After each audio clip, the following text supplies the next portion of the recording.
pēdējo dienu melnā statistika uz autoceļiem, kad auto avārijās cietušo un bojā gājušo ir pārāk daudz, sašķēluši sabiedrību divās frontēs. Vienas liecas vainot nolaidīgo autoceļu uzturētāju darbu, citi pašus braucējus. Braukšanas eksperti norāda. Autovadītājs ir tas, kas atbild par situāciju, no kur arī beigās uzprast. Tas nav jautājums pie ceļu uzturētājiem vai vēl pie kāda. Ziemas laikā ceļi ir slideni, un, diemžēl, Latvijas autobraucējiem jārēķinās ar to, ka ceļu uzkopšana un uzturēšana var nebūt tajā labākajā izpildījumā. Eksperts skaidro, ka arī pa slideniem ceļiem var braukt samērā droši, bet jāievēro 3 galvenās lietas – ātrums, distance, atbilstoši aprīkots auto. Tā skaitā ļoti svarīgas ir labas riepas. Mums jāiedod lielāka distance starp mašīnām, jāiedod mums pašiem sev laiks, lai spētu rēģēt uz situācijām. Mazliet jāsamazina ātrums, vai attiecīgi pēc tā seguma jāsaprot, cik slidens ir.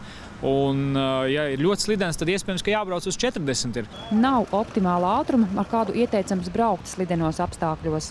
Ir jābrauc ar tādu ātrumu, ar kādu mēs paši spējam tikt galā. Mēs nevaram braukt uz 90, ja zīme rāda 90, bet segums ļauj mums braukt uz 60. Ja auto tomēr saslīd, galvenais censties neveikt pārāk asas kustības ar stūri un bremzēm, jo mierīgākas darbības veiksim, jo mazākas iespējas trāpīt nepatikšanās. Avārija cēlonis lielā mērā meklējams tieši galvā un attieksmē. Ja, tā attieksme savukārt veidojas no tā, ko ar laiku kāds mums ir iemācījis, vai mēs esam paši uz savām kļūdām to izgājuši. Eksperts arī neizslēdz, ka daudzi autovadītāji ir slikti apmācīti autoskolās. Ziemas laikā sēžoties pie stūres ir jārēķinās, ka ceļā pavadītais laiks var būtiski pieaugt. Tāpat jārēķinās, ka var rasties vairākas bīstamas situācijas. Tomēr, lai izvairītos no nepatikšanām, ir jāatcerās dažas elementāras lietas. Viena no tām – pareiza roku turēšana uz stūres.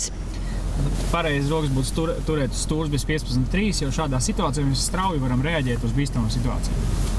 Ieva Mārtiņa, Valdis Auzāns, LNT.